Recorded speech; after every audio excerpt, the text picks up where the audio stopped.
1ch 24. 1, 9. 3. A priest and the father of Pasha. 1ch 9. 12.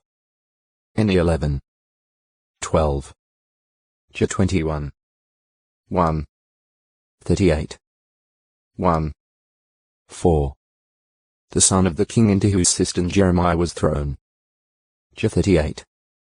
6. In this instance the expression the son of the king made a note, not that he was an offspring of the king, but that he was closely connected with the royal household or was an official of royal descent. See Dramil no. 3. 5. An Israelite of the sons of Parosh among those accepting foreign wives, but dismissing them in Ezra's day. Ez 10. 25, 44. 6. Another Israelite of the sons of Parosh among those sending their foreign wives away. Ez 10. 25, 44. The Greek Septuagint reads Hashabia instead of Malchijah here. 7. A man of Israel of the sons of Harim who was among those sending away foreign wives and sons in Ezra's time. Ez 10. 31, 44. 8. An Israelite, the son of Harim. Along with his Shub, he repaired a section of Jerusalem's wall and the Tower of the Beit Ovens after the return from Babylonian exile. Any 3. 11. He may be the same person as No. 7. 9. Son of Rechab and prince of the district of Beth Hakerem who repaired the gate of the ash heaps during Nehemiah's governorship. Any 3. 14. 10. Member of the goldsmith guild who repaired part of Jerusalem's wall in Nehemiah's day. Any 3. 31. 11. A priest who stood at Ezra's left hand when the copyists read the law before the Israelites in re-established Jerusalem. Any 8. 4. 12. One of the priests, or the forefather of one, who attested by seal the trustworthy arrangement during Nehemiah's governorship. Any 9. 38. 10. 3. 13. A priest who participated in the inauguration ceremonies for Jerusalem's wall as rebuilt under Nehemiah's supervision. Any 12. 40-42. He may be the same person as No. 11.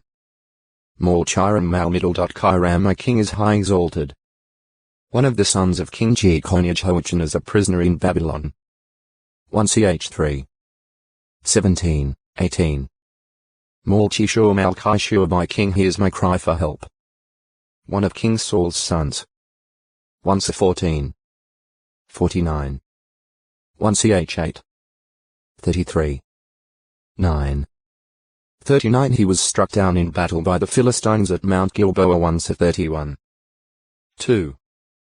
A pronouncement emphasizing accountability to Jehovah God when his requirements are disregarded, written by the prophet Malachi, evidently some 95 years after the first Jewish exiles returned from Babylon. Jehovah loved Israel, but they despise his name.